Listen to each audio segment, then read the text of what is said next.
Good evening. I'd like to call the Monday, February 20th, 2023 study session to order.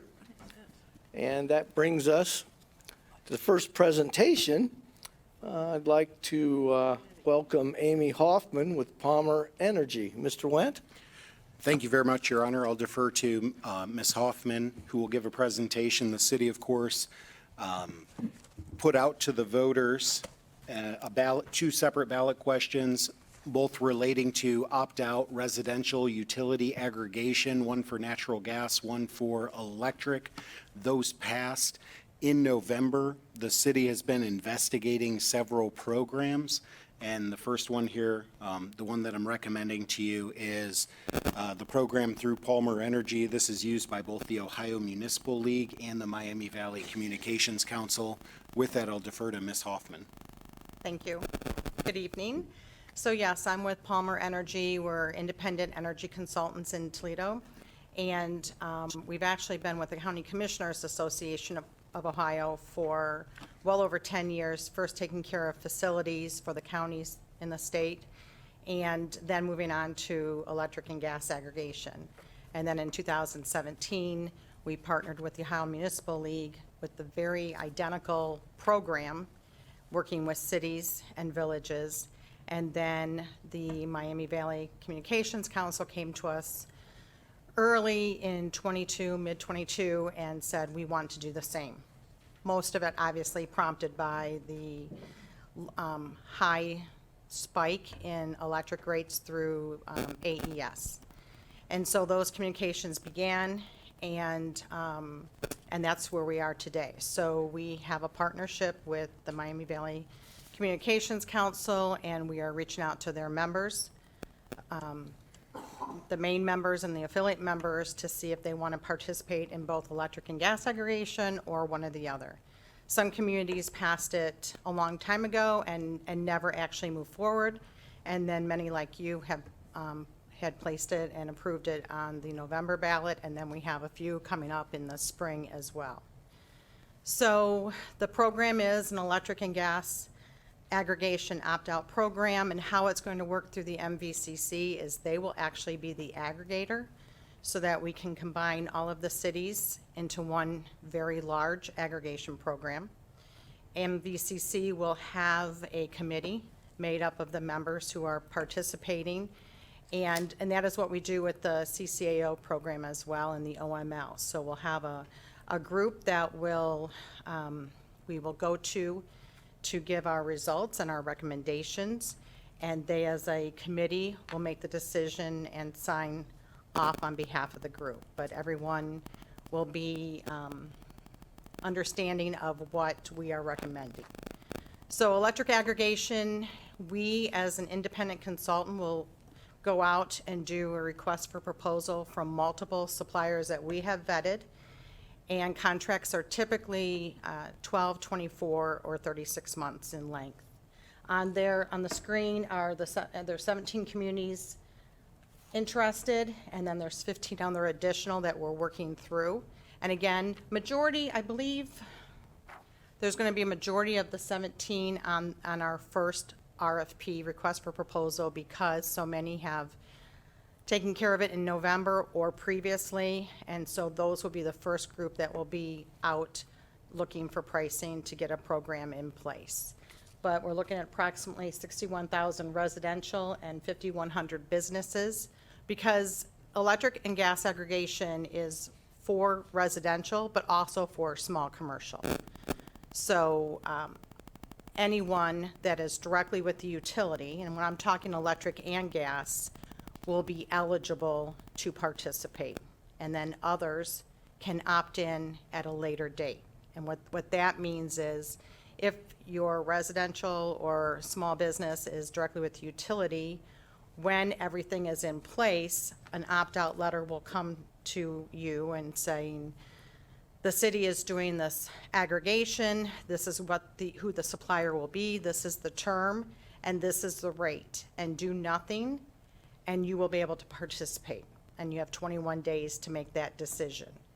And then after that, the utility will send a letter saying your supplier is changing. And for those that have already gone onto the Apples to Apples or have spoken to someone that came to their door or over the phone and got into a third-party supplier agreement, they will not receive that opt-out letter because they have chosen to do something on their own. And we don't want to take, no one wants to take anyone out of something that they've moved forward with. But if they realize that, well, the city's aggregation is a better rate and they do not have any obligation to stay in the contract without an early termination fee, then they can opt into the program at any time at the same rate that everyone else in the aggregation has. Also, if you ever want to leave the electric or gas aggregation for whatever reason, you can leave and there's no early termination fees. So as the consultant, we do the RFP, we send it all up, and then we give the results, and it's very transparent, the suppliers and so forth, and then we'll give our recommendation, but again, it's the committee that will be making the decision and signing on behalf of all of the communities.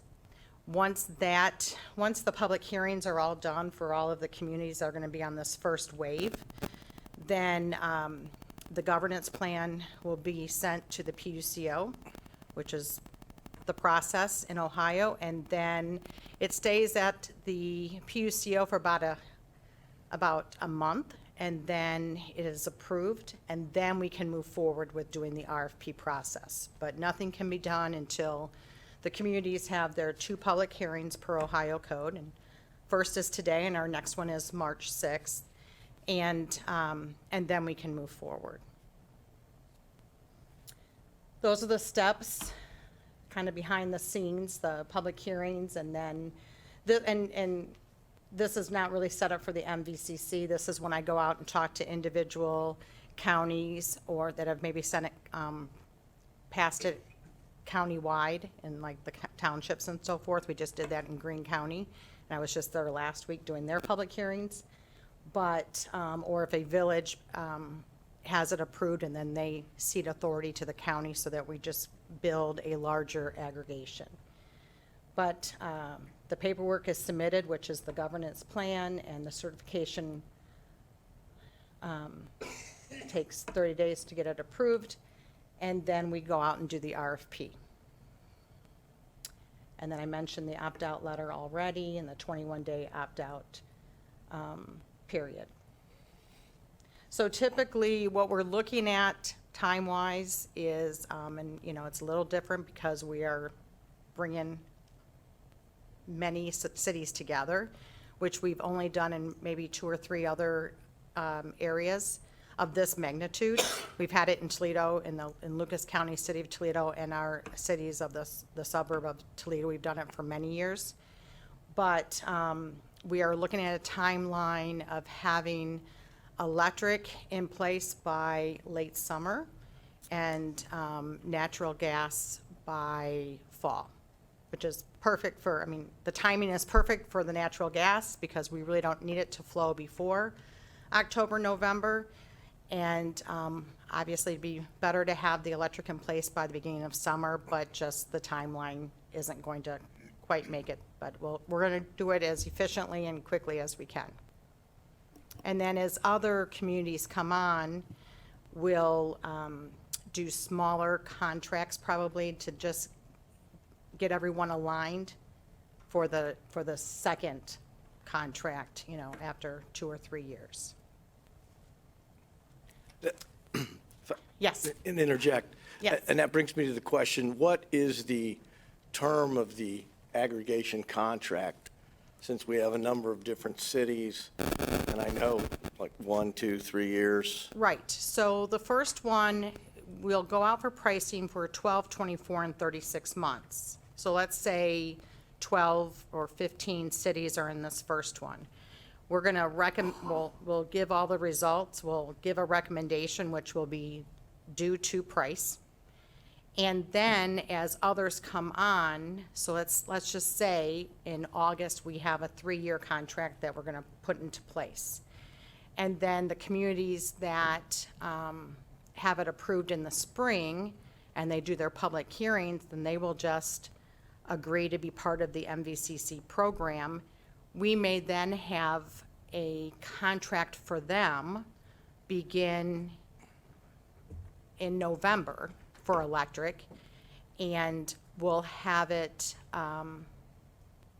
go until the end of whatever contract you're doing. So everyone will gradually be coming on board. There'll probably be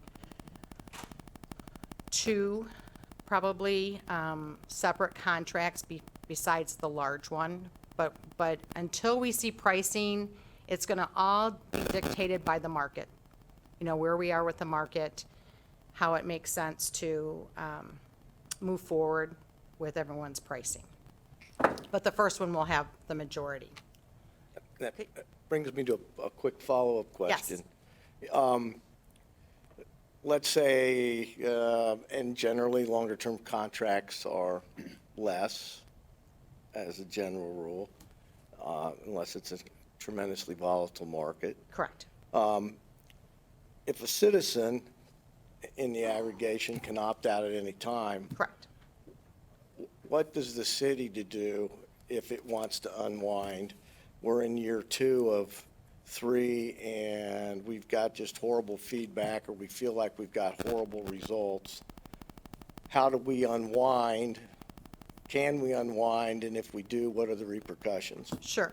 So a contract is a contract, so you cannot rewind from any contract. I don't think with any consultant that you're doing business with, you can leave the contract. So if for whatever reason you're unhappy in year 2 and it's a 3-year contract, you need to commit to the supplier contract until it ends. And then you can leave the program, but the contract has to stay in place. But your residents can leave it at any time.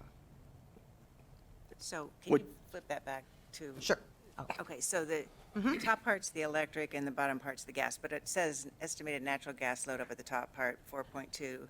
So it's both, actually. So the first part is 17 communities indicated interest, and then it shows you the electric load for all of those communities, and then the gas load. And then the second one is the 15 other MVCC and their loads. So you would combine them if everyone gets in. But the gas load for the first group of communities is the 47,000 residential. There's less gas clients than electric, just because there may not be gas service and they're using propane or something. So that 4.2 BCF, that's estimated based on what? The gas load of these 17 communities. Okay, gotcha. Yeah, And again, an individual can opt out. correct. So Always. if all the individuals opt out, we essentially have no contract, basically, right? Well, yes, Yeah, but okay.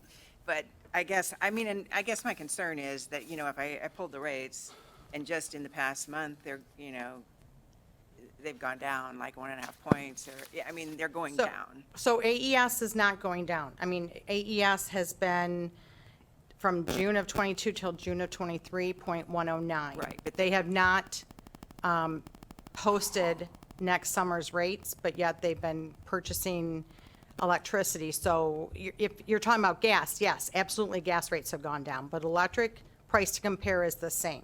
But, And- I mean, I think they were in here last year and said they bought their rates one time a year. It was February, I think, of last year at auction, and then that rate lasts for a year for them. So they would be buying electric again this February that would come into fruition in June and last for a year. Right, but they haven't posted it, the Okay, full rate okay. yet. But we don't know what that is Correct, yet. we do Okay. not. I'm just curious. Thank you. Yes. And just to clarify too, because in one of the, we are planning to be one of the 17 communities in the first I batch, believe so. correct? Because, the reason I ask is one of the documents that we had, it listed a bunch of cities, but Vandalia wasn't in there. So that's why I wanted to make sure that Do you want to, that information. I mean, initially, Obviously, I know we you have were to take the not action, but- interested. Yeah, that's on me. I probably talked to a dozen or so groups, and tentatively had looked at going with another group to help us with this.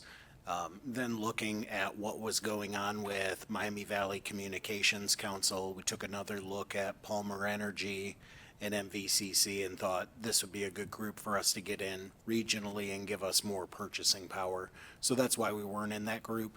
And really, it's all pending both of our public hearings and then passage of two separate resolutions. So if that goes through, we would plan to be in that, and that would be my recommendation.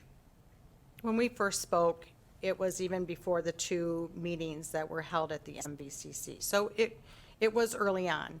And then it moved relatively quickly for governments going quickly. And then it really came around when so many cities approved it in November and said, yes, we're definitely moving forward with the MVCC. One thing that I would add is when City Council was deliberating whether to recommend this or to have this go on as two separate questions, one of the major points of concern was with the big rate increase that came from AES, what if we got our residents locked into a rate and then a year later that wasn't advantageous for them? And so we kind of held back on moving forward with any sort of third party because we wanted to see first if it would pass and then monitor what the situation would be. MVCC, Palmer Energy, believes that they'll be able to negotiate something on our behalf that is good for our residents, but also as a safeguard, even if it's not, they do have the ability to get out of that and to go into their own program. And let me say, we have a number of aggregations in the state that we've been overseeing since, again, the early 2000s. Palmer is an independent consulting company. We've been in business over 35 years, privately owned by Mark Fry and has partners, but there's 15 of us that work there. I've been there for 11 years. So we have always worked through organizations, the CCAO, the OML, now MVCC, and then on the, not that it really matters, but other than the government side, which takes up 2/3 of our business, we have private commercial industrial clients that we actually started working through chambers of commerce. So we work with businesses this way. So we are truly consultants as far as representing our clients. In your case, it's the city, but it's also the organizations like MVCC and the OML and the CCAO, and we have to answer to them.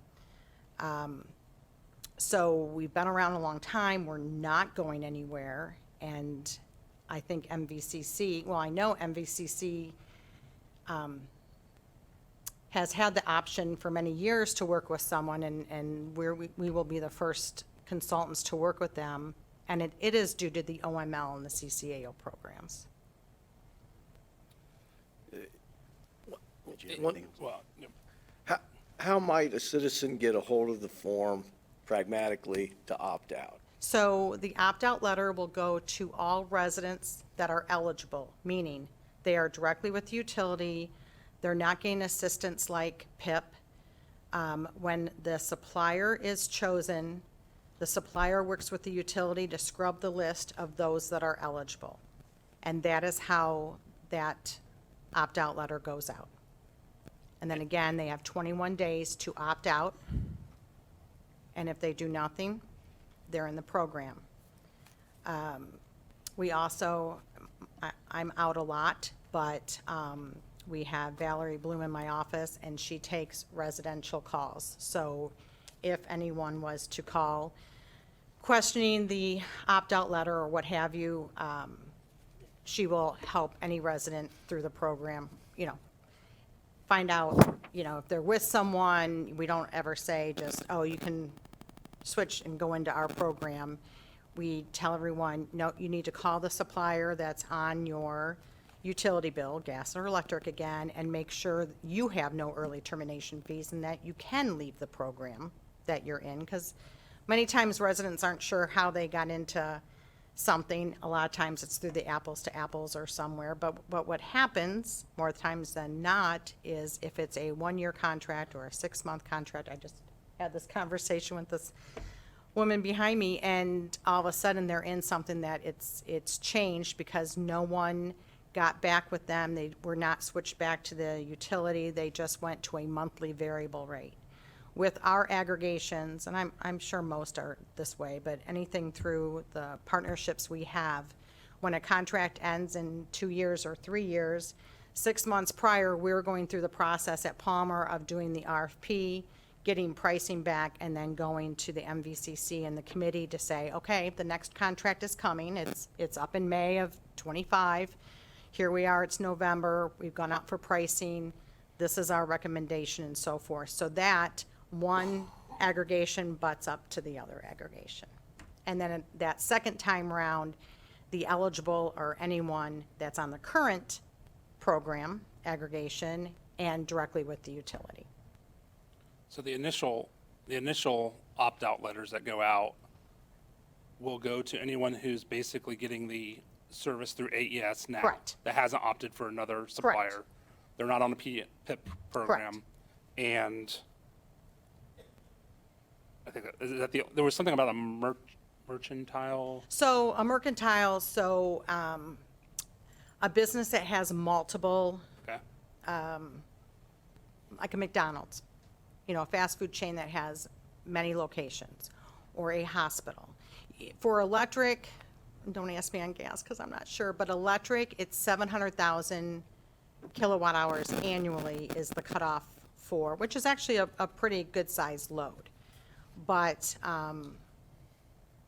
a government entity, when you have multiple locations, they are not eligible. Okay. So those, They can none of slide those, through, but, none of those it's really electric for customers will residential. get those opt-out letters because they're not going to be eligible Correct, if they've already under contract with another supplier yes, or they're on a financial assistance program, correct? correct. So, and I know you had said earlier that the timeline is looking at late summer. Is that August? Is that September? It's well, we're hoping for August. Okay. And the reason I bring that up is because I know that many Vandalia residents were able to obtain electrical aggregation rates through the Butler Township contract, which expires in August of 2023. So I know that there are many residents that are benefiting from that contract right now for, because that Right. company extended Yeah. that to And we have Vandalia quite a residents. few of those that suppliers back in the day, before the market kind of went crazy, were kind of allowing everybody to come in. It happened in Greene County. So Greene County, I have their county-wide township electric aggregation. So every township participates. And then some of the villages or cities tried getting in, some were allowed in, and then that particular supplier was like, you know what, you're really not eligible, and our rate is, very, very good. I think it's 447. So, they're not making any money. They're losing money in this market. So they kind of tightened it down. But back in the day when there was only one or two suppliers and not as many individuals or cities or villages, townships were doing it, they kind of let everybody in, and now they're, backing off on that. Okay. So I have a question then, as far as Palmer Energy, Yes. in your track record, historically, looking at your crystal ball, and you've been going 35 years strong, in that history, how many times has the company somewhat got it wrong where, let's say you got the energy at this amount, and over that 3-year contract, then it dropped low. Now, I understand the more, obviously, on the contract, then you can get a better price. So your price is already down here, but how much farther does the market drop below by the time you get to that 3-year? Is there any much difference, or you're really not going to see that much difference? And I know that's kind of ambiguous. well, but no, it's- just it's- hypothetically. So let me give you a little history with aggregation. So we started doing it in Toledo in, I want to say, 2003, 2004, in that time frame. And First Energy Solutions was the only supplier doing it, and it was only done in First Energy territory. In AES, which was DP&L, which was something else before that, and AEP, it didn't make sense per their tariffs and riders to shop third party, but in First Energy it did. And back then, there was really only one supplier doing it, so it was a percentage off. So for the longest time, my residents had it was a 6% savings off the price to compare of the utility for residential, and it was a 4% savings for commercial. So nothing huge, but it was something, and it's really how it started. And that went till, I want to say, like 2012. And then since then, we've been doing 2 and 3 year contracts. And no community has ever left the program. Everyone is still aggregating. And I believe every community has only grown. There's been only, this past, in 22 on the electric side, where 2 of our villages, they had a great price, but the supplier filed bankruptcy, which that was all over the news when Volunteer Energy. So their contracts, they just went back to the utility. It was nothing that the residents cost them, except that they had a great contract and the company filed bankruptcy, and that's only been the only time since we've been doing it that that's happened. But so far, with our recommendations, everything has panned out very, very well. There's been twice in Toledo, our aggregation in the Toledo area. In, let's see, I was there, so it must have been in 13 and 14, where we recommended not to have a gas aggregation because we could not, we have Columbia Gas in our territory, and we could not beat the standard choice offer of the utility. So we took a 2-year pass, and then when we could beat it, then, and they've been back since. So it obviously made more sense to keep our communities happy, and it's our hometown, and it's a very large aggregation. So that's happened as well. So I would presume then that aggregation, you won't see a dramatic drop if in that 3-year time frame that the market dropped that far down, that we'd see a great difference. Well, I'm not going to say it couldn't happen, Yeah. but it hasn't. But ha- we've also had a very low market up until early steady. 2022. Yeah, And some of that's to do with COVID, some of it's to do with sure. Ukraine, some of it's just the weather. I mean, we had, gas was selling on the NYMEX, I think it was last August, at $10, and now we're at 2.5. And everyone was saying it's going to stay up. Well, it did not. So it's very volatile, and you're just protecting against that. And keep in mind, aggregation is an option. No one has to do it, but it's a good option where you're not going to get that fluctuation of a rate. What it is what it is. With aggregation, per Ohio code, per the PUCO, fixed means fixed. It's not necessarily the case when you're dealing with facilities. That can have pass-through events, and that does not happen with aggregation. And let's say in a 3-year, if it were a 3-year Yeah. contract that gets decided, and I know that residents can opt out at any time with no penalty. Can they also, is there any limit on opting back in? No, they can come back in. So if after year 1, they decide the rates through the utility drop, they opt out, and then the next year, the rates and the utility jack back up? Yes. They can come back into the aggregate or aggregation without either way? They can do it. I'm going to tell you, it's rarely done, but yes, they absolutely can do it. Okay. Okay. Good follow-up. Any further questions? Oh, I had one more. And just to clarify, because the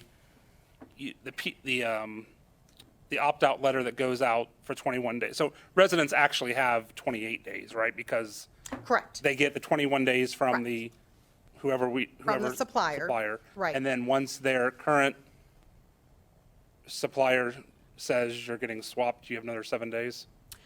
I'm probably No, messing that up. you're right. So the opt-out letter will say that this is the term, this is the supplier, and this is the rate. Do nothing, and you'll be in. But if you don't want to, you have 21 days to opt out, and there's a cutout, or you can write it in or mail it in, but there's also will be a telephone number, and some of the suppliers have options online, which would be great if everybody does that, but we'll see.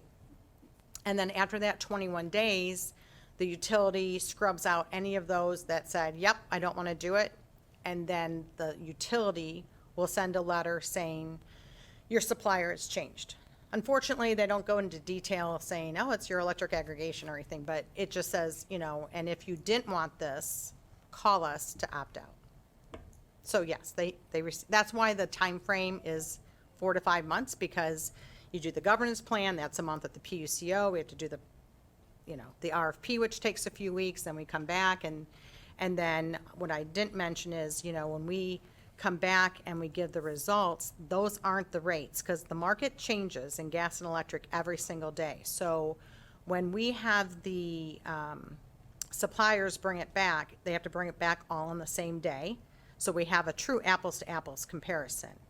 And then we'll go to the MVCC and the committee, give our recommendation, and then their lawyers will review the top 2 supplier draft agreements to make sure they're comfortable with the contracts.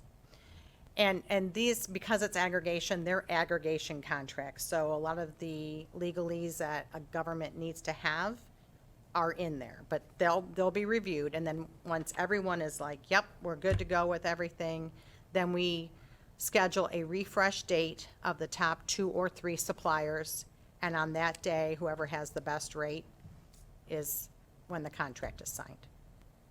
Okay, thank you. Sure. Any others?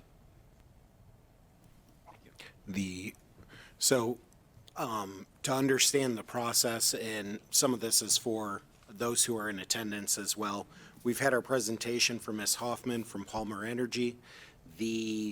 Today, we'll have a first hearing during the regular council meeting for electric, a second first hearing, which is to say another first hearing. For natural gas on March 6th, we'll have separate second hearings, one for gas, one for electric. And then on March 6th, in the regular session, there will be 2 separate resolutions, if it's the will of council, on the agenda for a vote and passage on the 6th. And obviously, Ms. Hoffman's here tonight for the public hearing. Will you be back for the second one? No, I'm not. No. I'm never returning. Yes. Oh, Yes. Never. No. I thought maybe you'd send somebody else. No, it's me. I'm here All right. today. So she'll be available to Because answer actually, questions during. on the 6th, I believe I'm here and Trotwood. I think Trotwood's is first, and they've already had their first public hearing, so I'll be doing their second and then heading over to do your second. We've done all of Fairborn's. They're good to go. Troy has actually already begun because City of Troy's contract was up this April, and they didn't want anything to happen with their contract, so they actually, because they already have electric aggregation, and it's just the current contract was ending, so they've already joined on with the MVCC, and we went ahead and priced them, so they are covered for this summer. So Inglewood, I've done both of theirs, they're done, and then I have 2 coworkers that are covering the rest, so. Thank you very much. Thank you. Thank you.